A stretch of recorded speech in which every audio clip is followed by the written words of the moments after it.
Hello and welcome to the Rainbow Six North American League Analyst Desk for one last pregame of NAL this year. Doa, your host here, along with Jesse J. Chick and Caliber Jacob, and we're about to go into XSET versus DarkZero.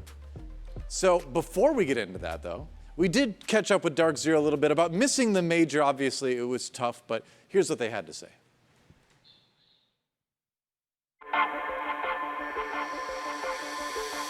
The way our season's kind of been going, you know, Paul kind of stepping out mid-season, us getting Alex. There's been like a lot of I don't know, internal frustration, things like that. So we kind of just decided as a team, let's just start to have fun with our season. It's a video game after all. We got to start having fun again. We're a very a momentum team, and we need energy. The first week and the last Playday, we didn't have the energy. Honestly, I think we're pretty burnt out of the game right now. We made every major, we went far on all of them. We've been playing the game nonstop, scrimming nonstop, and I feel like we all need a break. Initially, we caught a little honeymoon period with Alex, because obviously he's really familiar with our system. He's a great leader. He likes to do things in and out of the game, which is stuff we've kind of been missing as a team, to kind of bring a little bit of team camaraderie around. Another thing that also affected us a bit was map pool. I think we struggle a bit more with the best of one map pool. It's been hard near the end because we're kind of exposed in our map pool a little bit, getting them caught up. Some gaps were starting to be found. Maybe roles weren't exactly what they should have been, things like that. It got to be a little tough near the end. We don't have a chance making the major anymore. So our plan right now is focusing on invite. We're gonna fix our issues and we're gonna get better. So not making this major might not be too bad.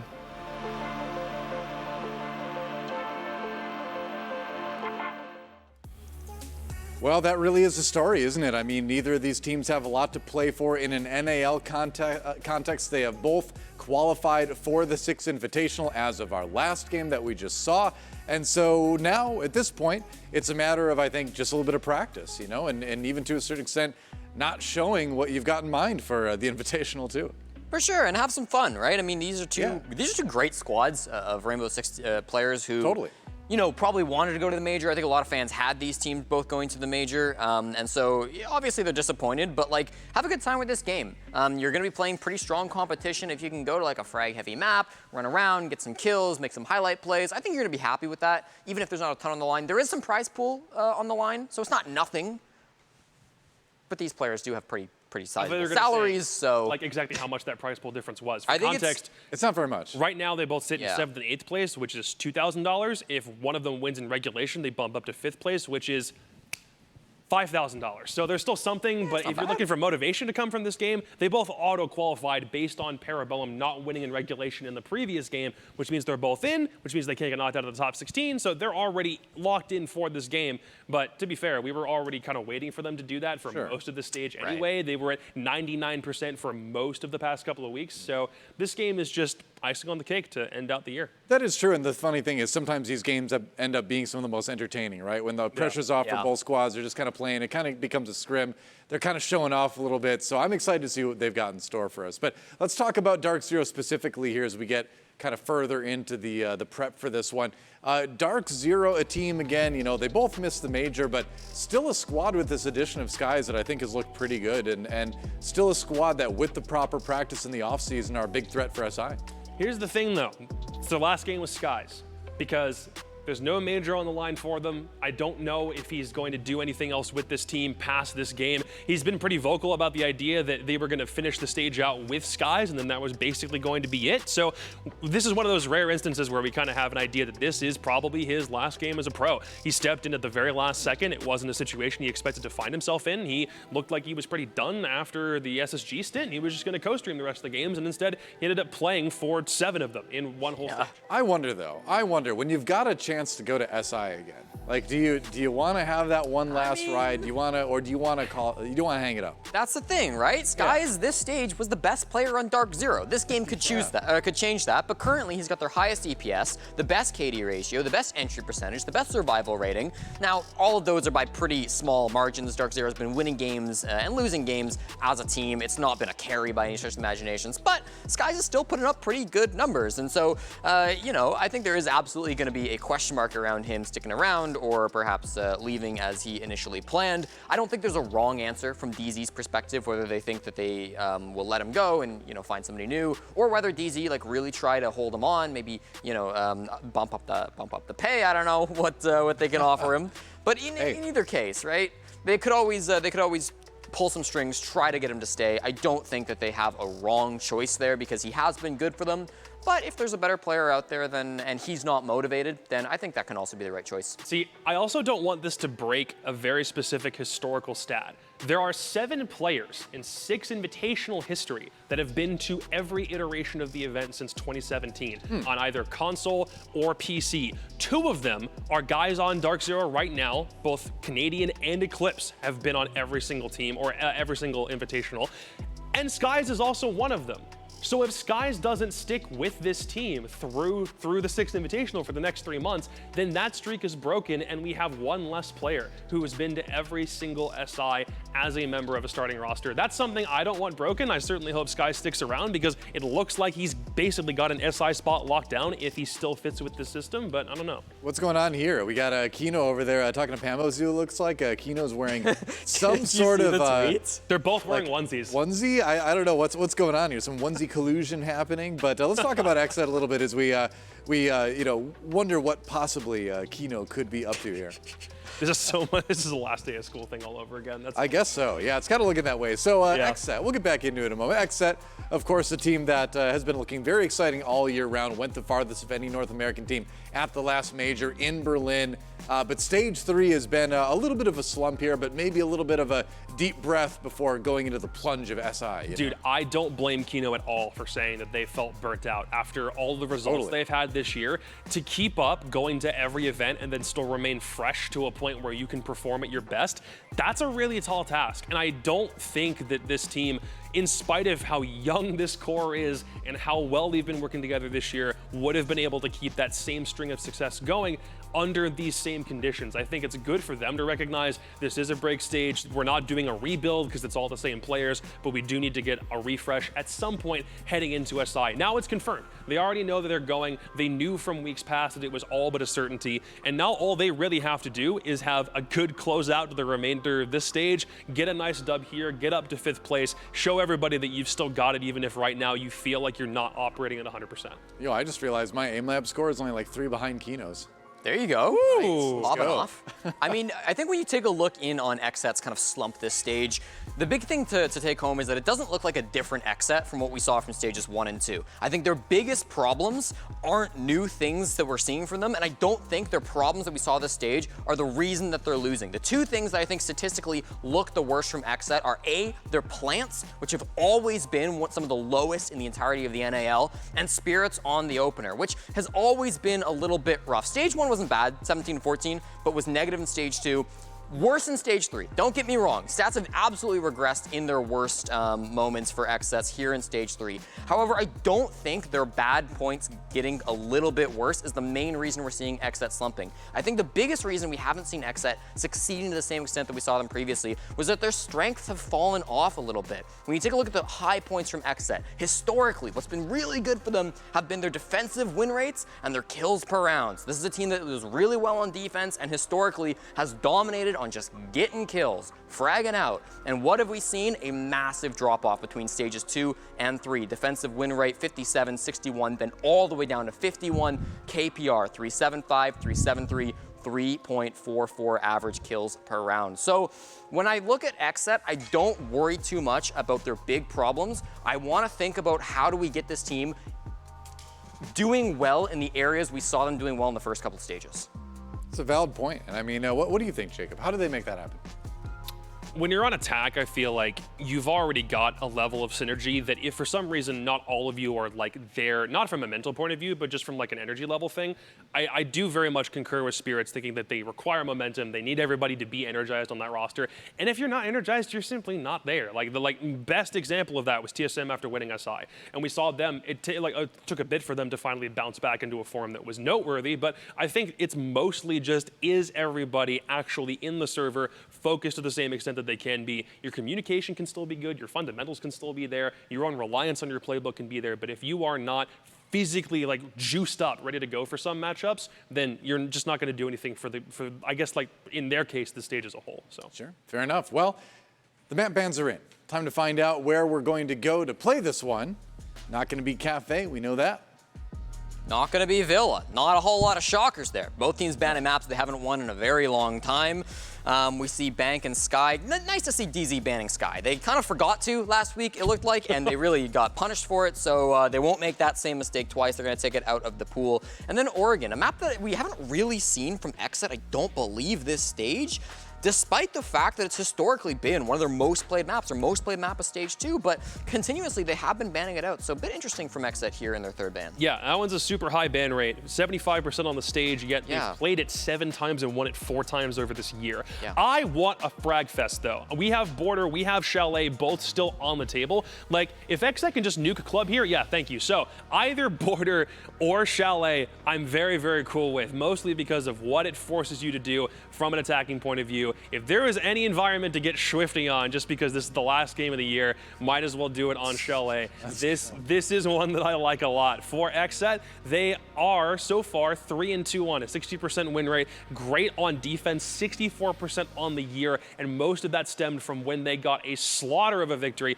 earlier in this stage. Meanwhile, for DarkZero, have yet to play it, have barely banned it this year, and they have a higher win rate on the year as a whole. 2 wins in regulation, 2 in overtime, 1 regulation loss. I'm super down for the map pick. Let's just get into this bad boy. Yeah, there you go. Nothing more needs to be said. Let's get into this bad boy. Into this bad boy. Into the map. Get into this thing. Sorry, but first, we have to get into our predictions. And to get into our predictions, we have to see what our casters, or in this case, caster, has to say. It's just Pengu all by himself. Why are you all by yourself, Pengu? Parker is fixing his Switch right now to play games on, and he forgot to be here on time, so it's just me. Hi, guys. Well, I think we can help you with that. What if we send Jacob over to cast with you? You wanna okay? you wanna cast? You want to do it? Yeah, we can do it right now. Let's do predictions first. Yeah. We'll do it. Okay, no, yeah. I'll be there in a second. Chair. All right. Oh, all right. We'll send him over in just a minute. But before we do, what's your prediction for this one? I mean, it's a tough one. One pays a salary, one does not, so it's gonna be a dark cup.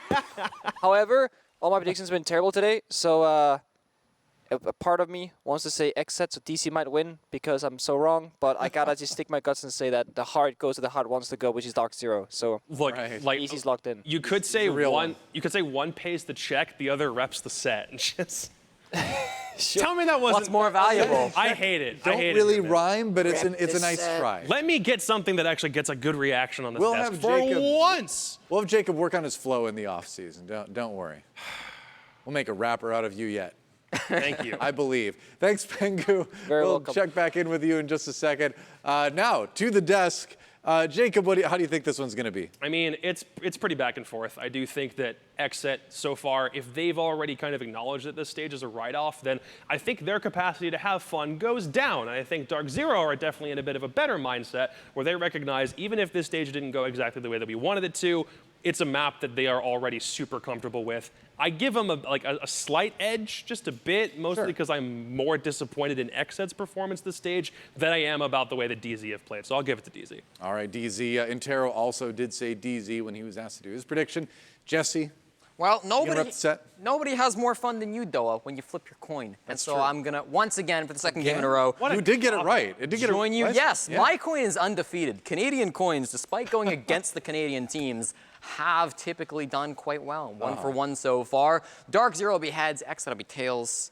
And I'm not repping the set today. DarkZero coming out on top. It actually went with the Canadian this time. Another one for Yes, it DarkZero. did. What can you Yes, say? it Well, that did. means one more coin flip to finish out the NAL year. This is it, the last flip of the coin. I can't believe it's already been 3 stages. It's crazy. DarkZero heads, XSET tails. We'll give it an extra high one that I will definitely not drop. Whoa. Oh, that was You almost hit the lights up there. sheesh, as the kids say. Oh my God. It's going to be tails. Repping the set for the last coin flip of the year. There you go. That's it. And fan vote. What do we got for that one? I'm never going to live that down. Fan vote, which has been stellar all stage long, is DarkZero. There you go. So the coin stands, well, one of the coins, the American coin, Yeah. the true coin, Finally, the real throw the coin. into the volcano at Mordor. Stands below. There you go. Yeah. Well, Finally do it. It's well, finally over. We're we'll rid of definitely it. do that after today. Don't worry. Your question for the poll is: who will come out stronger next year, DarkZero or XSET? Go to R6 Esports NA to vote. I like that question too. I think that's a solid one to finish out the NAL. Are they talking about the next Yeah. competitive year? So like after SI, or are we including I think that I probably think you can includes include SI. SI. Yeah, because would. SI is next calendar year, so. Yeah, well, either way, something to think about. We're going to take a real quick break, and when we come back, the final game of the North American League for 2022. XSET versus DarkZero should be a banger either way. Don't go anywhere. We'll be back in just a few.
The major, and it's a lot of things where there's nothing left to lose. They've already played out this entire year, and now we're going to end the thing. I'm Jacob, he's Nick. We've never casted before together, but we're finally getting this thing done, dude. No, we are. Nice to finally be here, and both teams are qualified for invitationals, right? That was just locked in earlier today, so it's going to be a fun game. There's nothing to win or lose. I think I just want things to get outside the box, go extraordinary, do some things that we've not seen before. Put on a show, right? Might as well. Like the fact that we know that this is Sky's last game, if he wants to go off the cuff and do some crazy stuff, like if we end up seeing some kind of onesie buff, oh man, I'm actually sad Panbazu took his off, because Kino, he's still rocking his. Wait, he took it off? Yeah, he took it off. I thought they were going to keep it. That's what I thought too. They would have been just like onesie buddies for the rest of the game.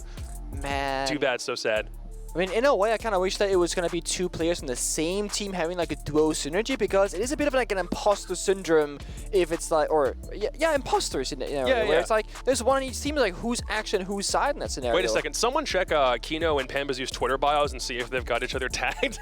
Let's see here, I can look that up. I actually don't remember who has who and whose bios at what point. No. It happens for everybody. I think the most notable one I remember is like back when they were on OC back in the day, was it Merc and Fultz were both on the same team and they still have each other in their bios? That's the main catalyst for it. Yeah, Kino has Gomez as his duo, so yeah, Panba's being replaced right there. Doesn't quite work out. Well, that's okay.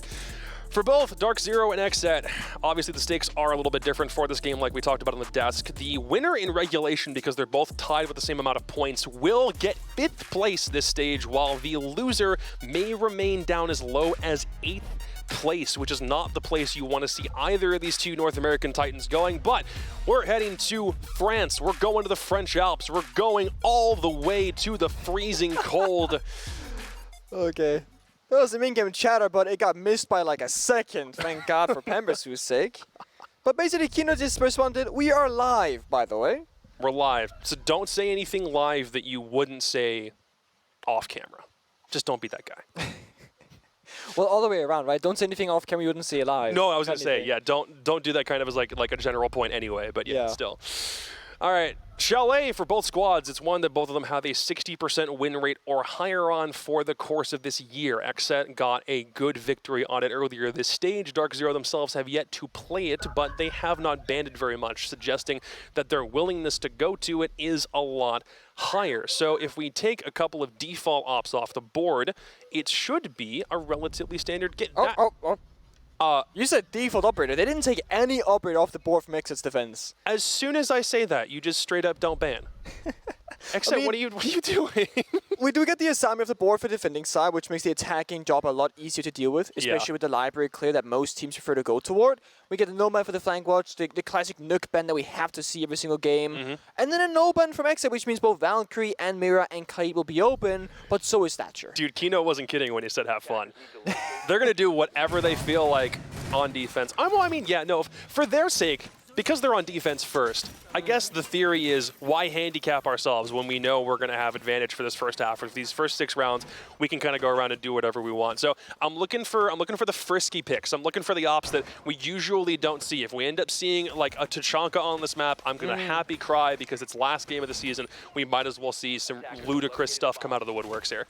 Same for the attacking side. I mean, I would like to see like a basement rush first round. Give me the glass. Give me the Yang. Go crazy. Yeah. DarkZero is a team. They're not known to go crazy overall. Like they're normally like a very structured team that is arguably a bit more predictable, but they're so solid and in their fundamentals to play that consistent game of Rainbow Six Siege. And sure, they're in 8th place right now. They've had a rough stage. They did win the Chalet Major. They did have a stellar stage 1 and stage 2, but with the roster changes between Hyper and Skies being changed throughout the season, that of course made things a little bit more difficult than it otherwise would have been for them. Yaga wanting to get something outside game's window, won't find it. Everyone from DZ has already moved back along.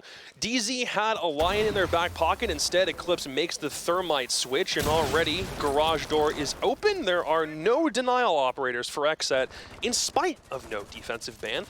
So that thing is going to get opened, and now DarkZero have a couple different avenues that they can push from. For XSET, top player is already on library stairs, moving way back down inside, and there's still a player up in library. So if DZ want the full clear as opposed to pushing onto site fast, I think they'll need to spend a little bit more time working on Malusi and the Jaeger before they move downstairs. I fully agree, and I like that they open up the breach first. That establishes bomb site pressure, and now the roamers of XSET have to make that decision. Do we stay and roam aggressively, or does the bomb site need assistance sooner rather than later? And we see this response from XSET. They fall back only a minute into the round. Sure, Dokkaebi phone call comes out as well. Jackal sits on the table. Open a kill from Canadian onto Gomez. That's going to put DarkZero into a nice position. Yeah, there were 3 roamers up for XSET. Gomez was the one who was cross-mapped, not working with either the Malusi or the Jaeger in that instance, which means now XSET's path or their ability to keep DarkZero hindered on the top floor is a little bit slowed, but not detrimentally. Spirits still has the option of rotating back inside, and Eclipse is in by himself, looking for an angle. Doesn't have a drone in front of him, doesn't have anything. Instead, face checks all the way to the staircase and confirms there is no one else back downstairs. So for XSET, if you're only losing 1 guy on the roam, I'd call that pretty influential. It's not the end of the world, and I mean, the best thing about opening up that wall early if your Eclipse has Thermite is that now you become like a free gun. Unless you want to open up a second wall or hatch, which isn't necessarily their priority right now by the looks of it, you can now enable Eclipse to also do some fragging of his own. And he's had a really good time in stage 3, finding those kills, and so has Skies. All right, coming down the staircase himself, Skies in the hard breach trying to be the entry, but good trade. You don't see that very often. Kino didn't even have to hit a headshot because Skies was so low HP, but now we'll see how long XSET can defend for. A little ill-advised on the hatch drop, but now Spirits and DS both can hold for the next 37 seconds. Both Pamba and Eclipse still on full HP. Eclipse has the ability to plant. He'll do so with Pamba providing hatch cover.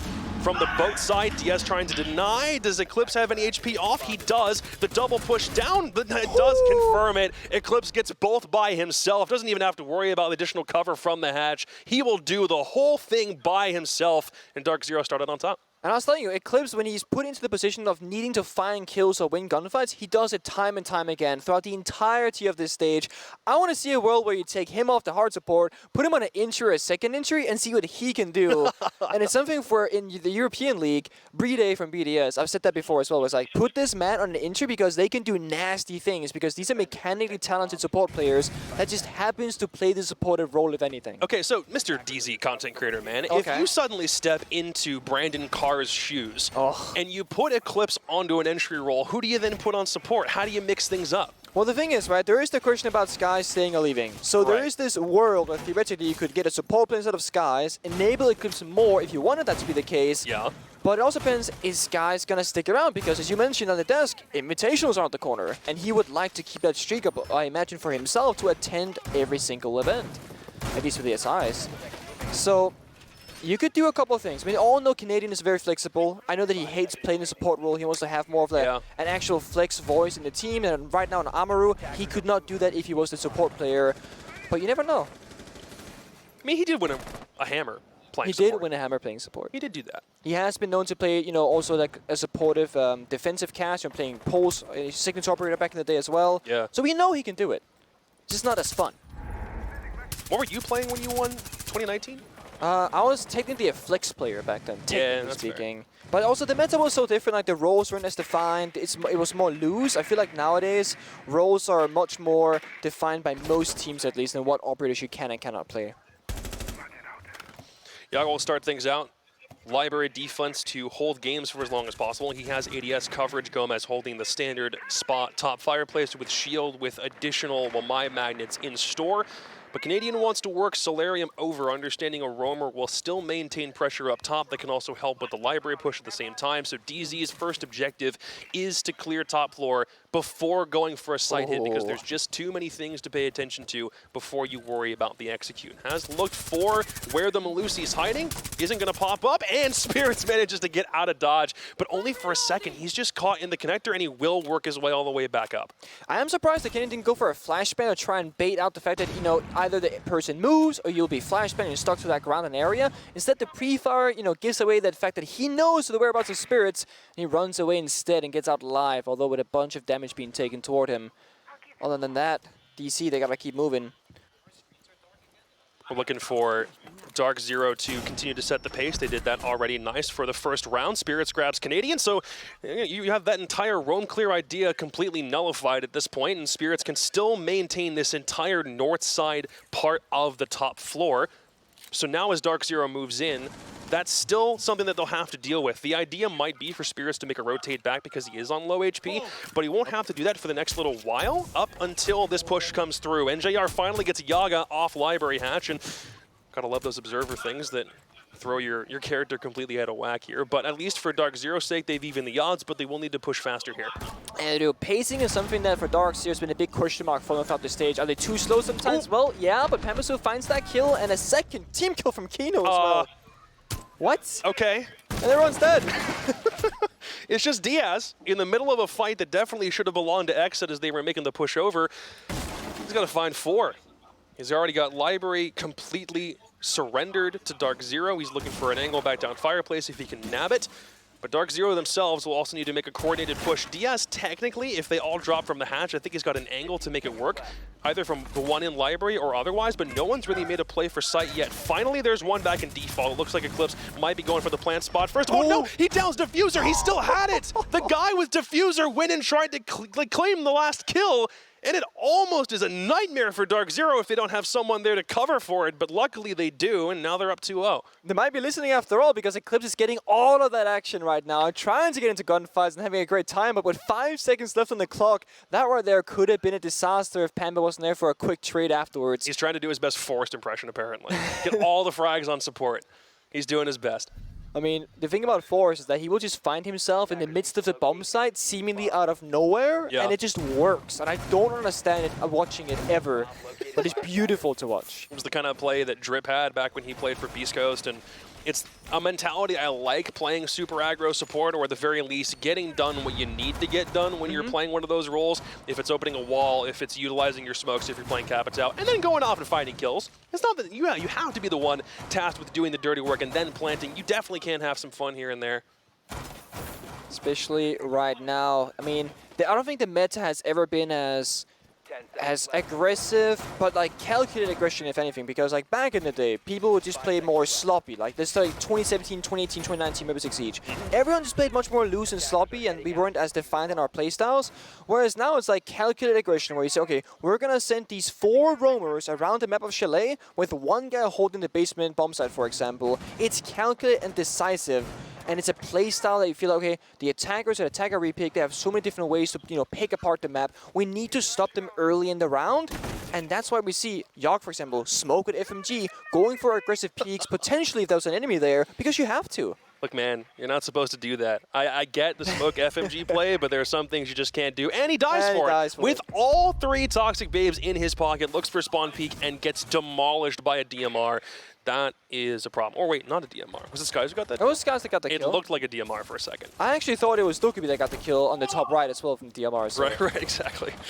The same thing in my head. For XSET, I think the biggest thing, they're just not doing a whole bunch to like stop this intel. There's so much of it. It's the Lion scans. It's all the drones being used by DarkZero, who themselves have always been fantastic at ascertaining where these defenders are.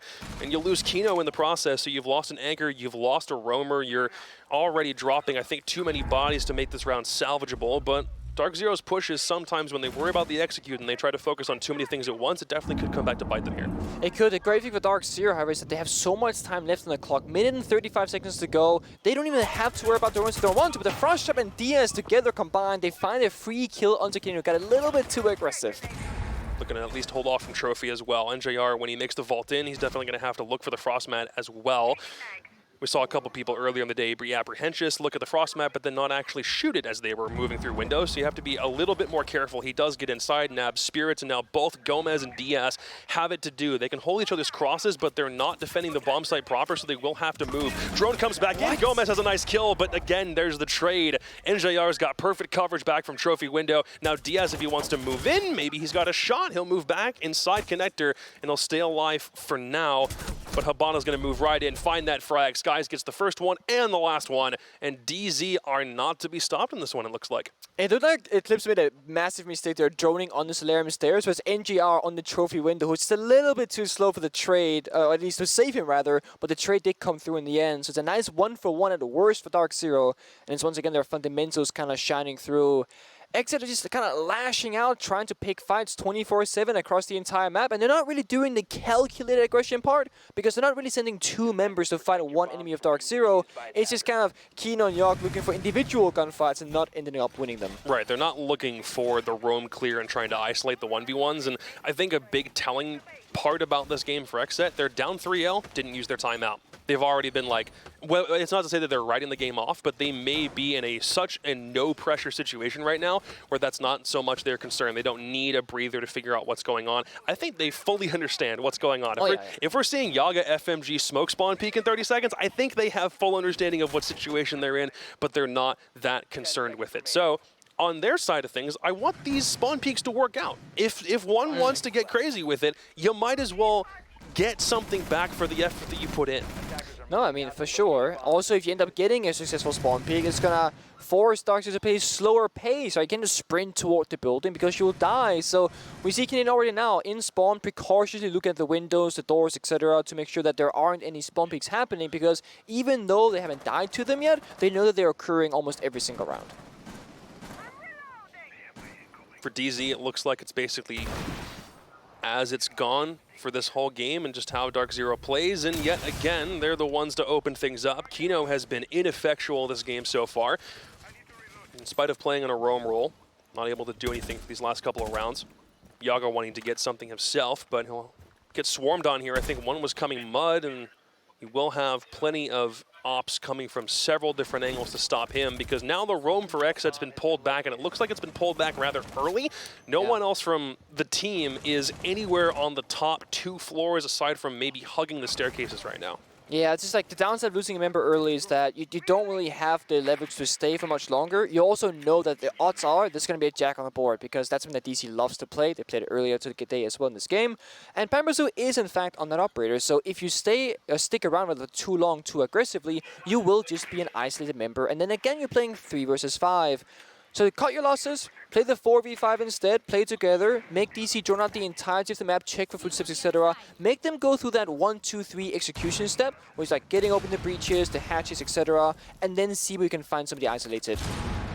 for example, Canadian. Pressure from trench side. He will grab Gomez as he moves right in, just trying to see if he can't sell him with the walls. He is now out of them, though, which means Wine and the main garage wall are secure for XSET and can't get taken out unless Eclipse moves into a position backstairs to work on it. But he is instead main, looking for a pick from that side. He's got Diffuser, might be looking to plan on the same spot he did on default back in round 1, but now there's a bit of disruption. Yaga can move in, Skies gets knocked out and taken down by Yag, and will continue to maintain this spot in spite of getting Jackal trapped. Canadian is making this work out from the backstairs. Panba's going to get this ping onto where he knows Yaga has to be sitting, but I think if anyone moves, it will be Panba to get this kill, or Yaga will find the refrag, but he's not the only one they have to pay attention to. Yaga comes right back, knows he has to use it for the distractionary cause, doesn't get it instead. Diaz and Yaga, little time left to actually keep this denial from going off, but Eclipse is planning in the exact same spot, so now they'll have to hold this one off.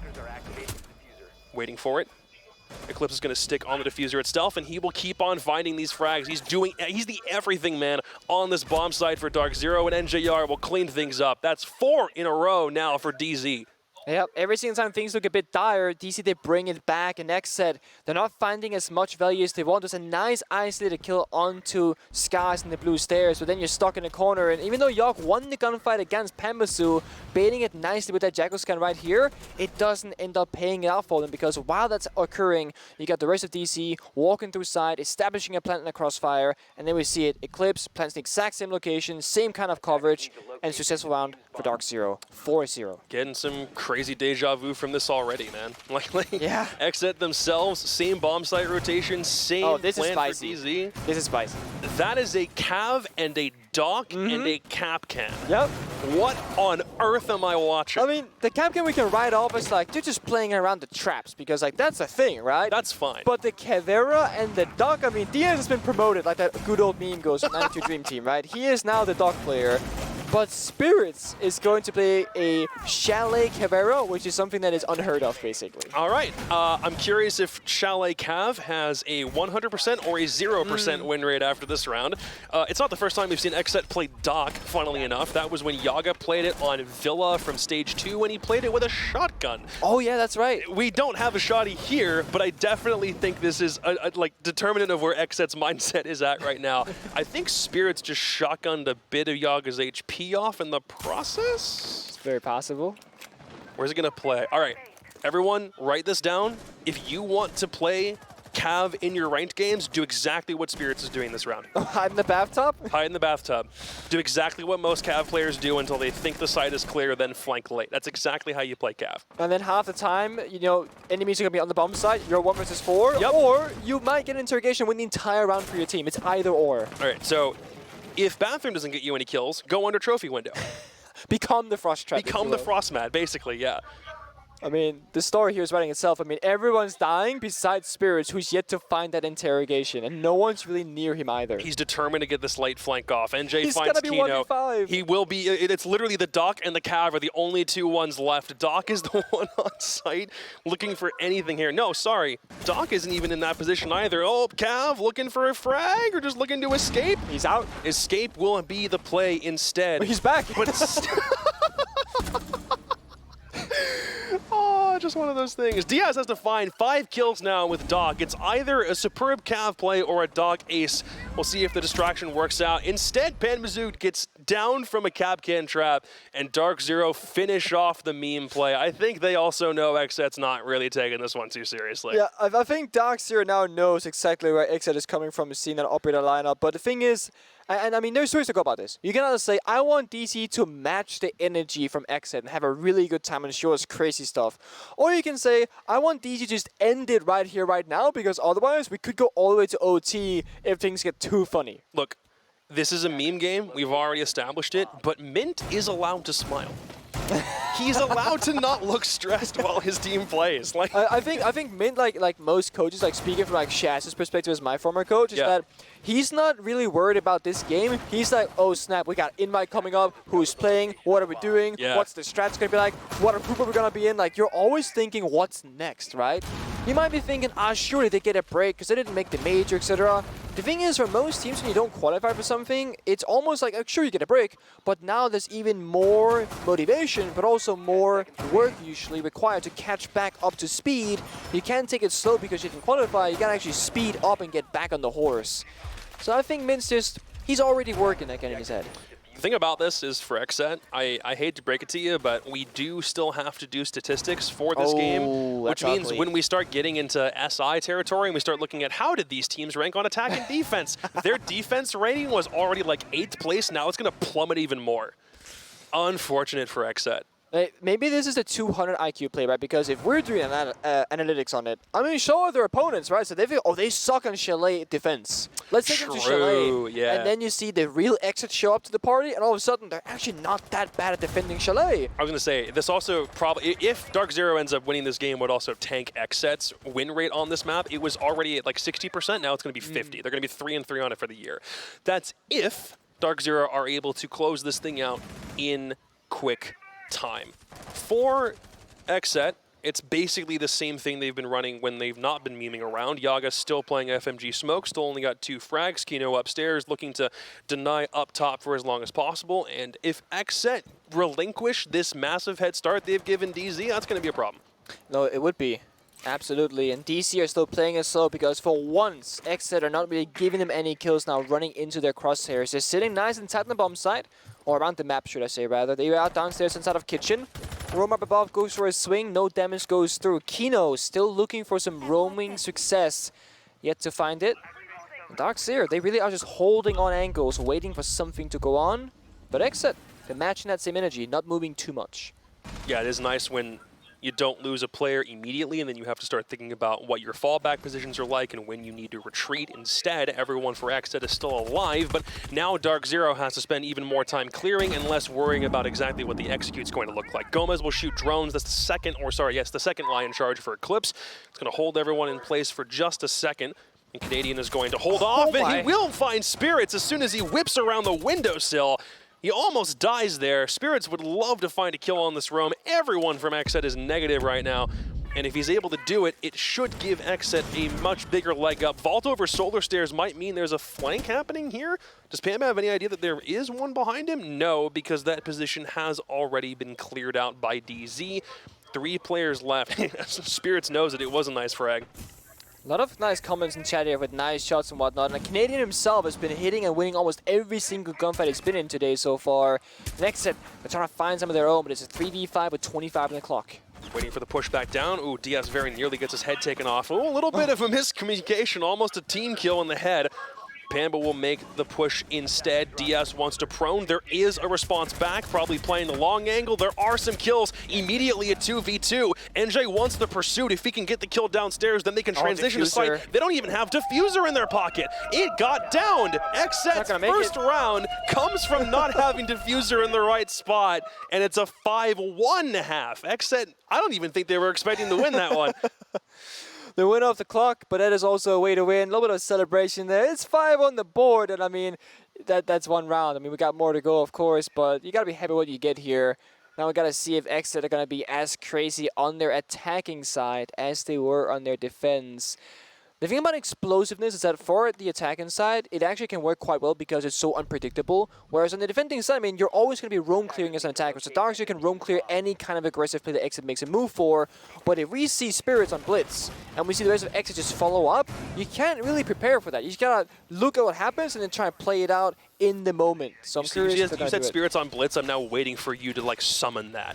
I'm like waiting for it to come out now. So unironically, Spirits for stage 3 of NAL has been more of a multiplayer than a Blitz player. Yeah. Probably because he started to realize how difficult it is to bring the Blitz, you know, at tier 1 level of play. You just die instantaneously. And the Monty's had mixed success when he played it. It was mostly in Villa where he brought it out. But I know that it's something that he could bring if he truly wanted to. Last time XSET played Chalet, it was that initial week of Beast Coast trying to figure out if Chalet was good with their coach, and it was a really fast game. It was like a 7-1, 7-2. And this was when Spirits, I mean, somebody had to take something that wasn't Finka originally. Gomez is taking it right here, but that's for the aim mitigation and the buff and the health as opposed to the weapon. Spirits had to take something that wasn't Finka if there wasn't a Yana in play, and it was Buck, which on this map is fantastic if you're looking for some of these angles. Arguable on this site in particular because you're not worried about vertical nearly as much, but it feels like this is kind of a comfort pick for Spirits this stage. Oh, certainly. I mean, the Buck also has the Gun 6 now. I think that's like, if you're a player inside the server, you want to have tools to deal with the problems in front of you. Giving Buck the Gun 6, which he received recently, just means that you can now deal with so much verticality, self-destruction, you have flashbangs, all heart breach, and you have the Gun 6. You can do so many things, and Spirits is the kind of player who wants to have options, right? Be able to deal with issues that might arise. Still lots of utility that DarkZero have that XSET have to clear. Not only the bulletproof, but it's one shield from Canadian. You've got the Wamai discs, and then another bulletproof specifically in Skies' back pocket. And speaking of Skies, down goes the other player we were just talking about. Spirits is no longer on the board. And XSET still have plenty of things they have to worry about clearing before they can make this push work out. Diaz can advance up Solar. There's a little bit less pressure on that side of the map before they make the push over. But as far as XSET's concerned, it needs to happen a little bit faster here. The roam for DZ is practically everywhere. If you can get Canadian and Kitchen, that's a phenomenal first pick, but instead, it's the counter immediately. DarkZero are landsliding this thing. Gomez isn't even looking in the right direction. Eclipse with a long shot with the shotgun, and it's only Kino. A 1v5 with 5 defenders on full HP. But if he gets this, he keeps DZ off match point. Yeah, if he gets it, I mean, that's a very tall task ahead of you. But anything is possible in the game of Rainbow Six Siege, especially if you give him the 1v1s. It's a 50-50 gunfight. Kino can win those, but can he do it 5 times in a row? That is the question. First one might appear. All right. First one, come around, swing. Or 2 at once. Come on, swing. Somebody swing Kino. Somebody swing. That's a free kill. You know exactly where he is. He shot cam. You know where he is. And will I swing? There we go. It's everybody swinging. Out the window, swing the door, inside of library, and as you said, Mint not really too happy about that still. No, I mean, I'm sure he's happy, but he's just not going to let anything show. That stoicism will remain on his face for as long as this game progresses. And I mean, hey, he's looked really dapper today. We obviously had call out with like the tie with the shirtless vest, which was crazy.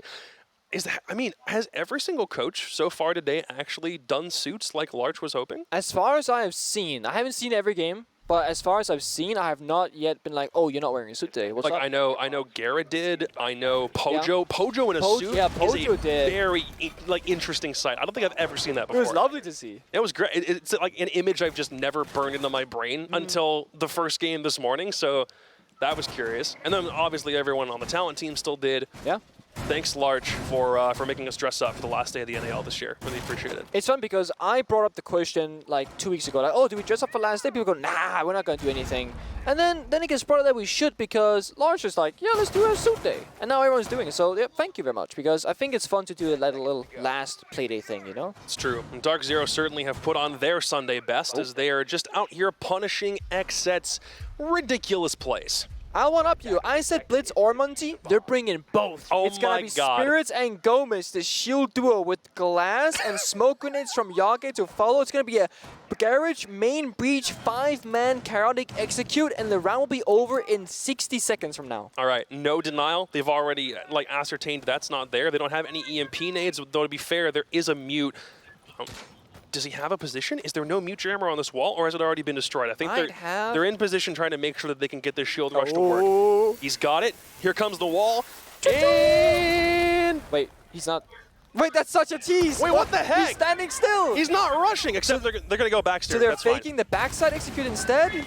And he's just going to run right through. Malusi drops back down. Immediately the glass dies, but DS still has blue cover. Canadian finds that other frag, and suddenly they're actually in position to plant, but Yaga's not over here where Gomez has already cleared out Wine, and Spirits is the other one still up top. Blitz fight with them.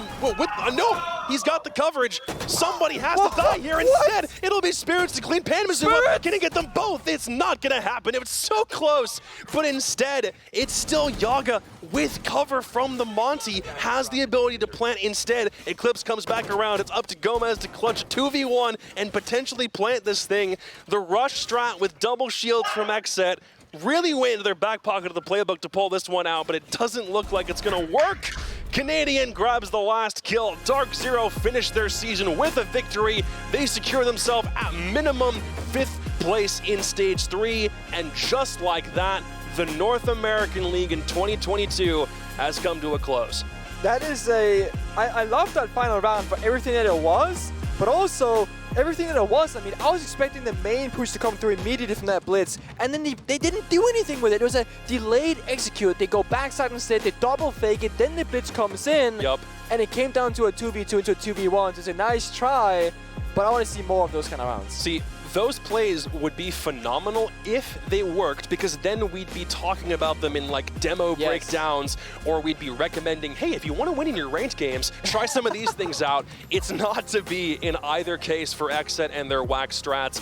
Ultimately, if you can't worry about stopping the roam clear, then you're really not going to get anywhere. A 5-1 half basically puts XSET's chances of higher placement in the dirt, but I think we all kind of had an idea about how seriously they were taking this one. Yeah, I mean, I just want to say that DarkZero, they were here to end this fast. Like, they wanted to get the victory, whereas XSET, they really just wanted to have a good time, and honestly, it was really fun. Well, that's it. The last game of the NAL season has concluded. We're about to get done and dusted out of here, but we got one more desk segment. I'm going to hop back over. Nick, thanks a lot for the cast. Thank you so much. In spite of what it was, we'll be right back after a very short break. Don't go anywhere.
Bring around the rosy, pockets full like OD.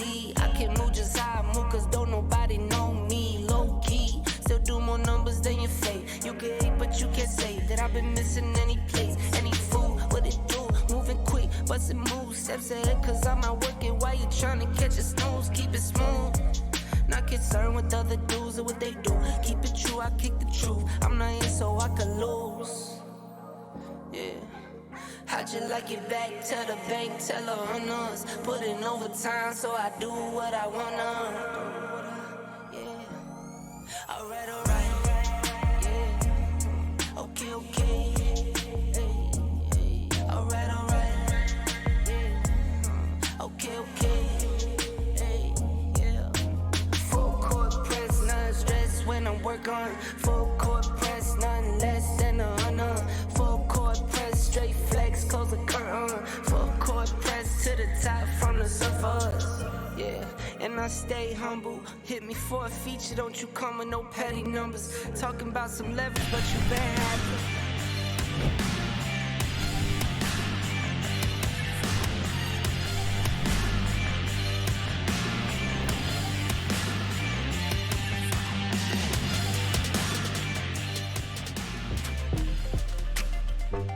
Well, welcome back, everybody, one last time to the Rainbow Six North American League Analyst Desk. Your host, Doey, here, along with Caliber Jacob and Jesse J. Chick. And over in Las Vegas, we have none other than the one, the only Canadian sitting by to talk with us. How you doing, Troy? Doing pretty good. How about you guys? Doing good. Yeah, it was a game just now. It was a pretty interesting one. But hey, ending the stage with a win always has to feel good, but I'm sure you and the rest of DarkZero are looking ahead to SI. So my first question for you is, what are you kind of taking out of this stage? What have the learnings been going into the pre-SI practice? I mean, I mean, it was tough to take too much from it. I think a big thing had to do with our attacks and finding out some pacing things on our attacks probably. But at the end of the day, we played not even halfway through the stage, got thrown into an awkward situation and just kind of had to deal with it. So not the most to take out of it. We're moving on though, is what it is. Yeah, we're hungry. We're hungry for SI and hungry to improve and just kind of reset and go into that full force, I guess.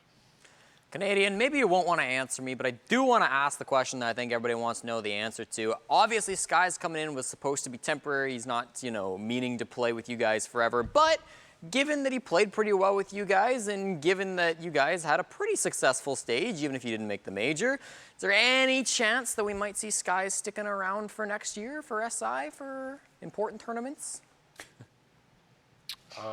Maybe, not sure. We're just considering our options, basically, considering what we want to do with the roster. Obviously, no matter what, we kind of have to make a change. Like, this stage, we took it as a stand-in. Whether we get Alex or not, yeah, we're taking the approach that things will be different for the next stage. Yeah, it was a temporary substitute. At the end of the day, I don't think Alex is a natural fit for the role that Paul played. So it kind of throws the dynamic of the team a bit off. That's fair. Okay. All right, I want to expose you a little bit. I watched the videos that Grant puts together about your comms that you post I think once after every game.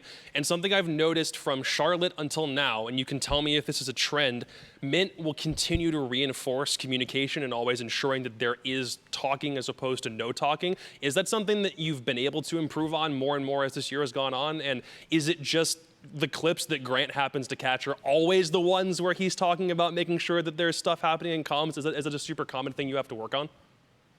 I mean, when things are bad, that's how it goes. I think that's the same issue with any team, though.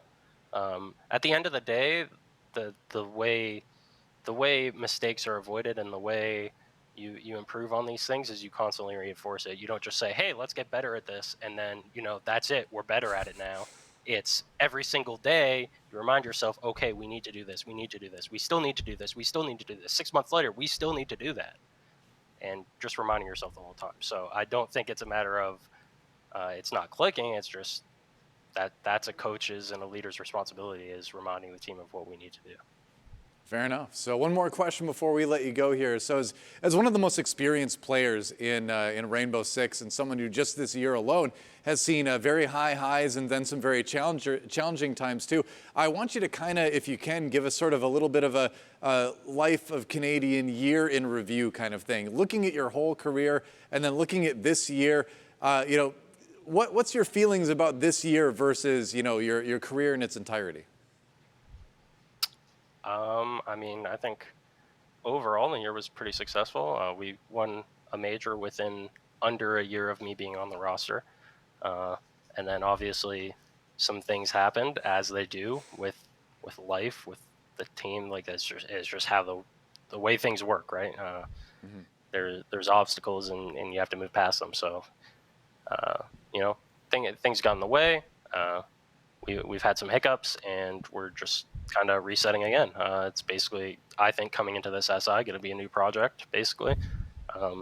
The kind of mindset that we had heading into previous events like Sweden Major, like the previous Sweden Major, the one a year ago, right, and SI 2022,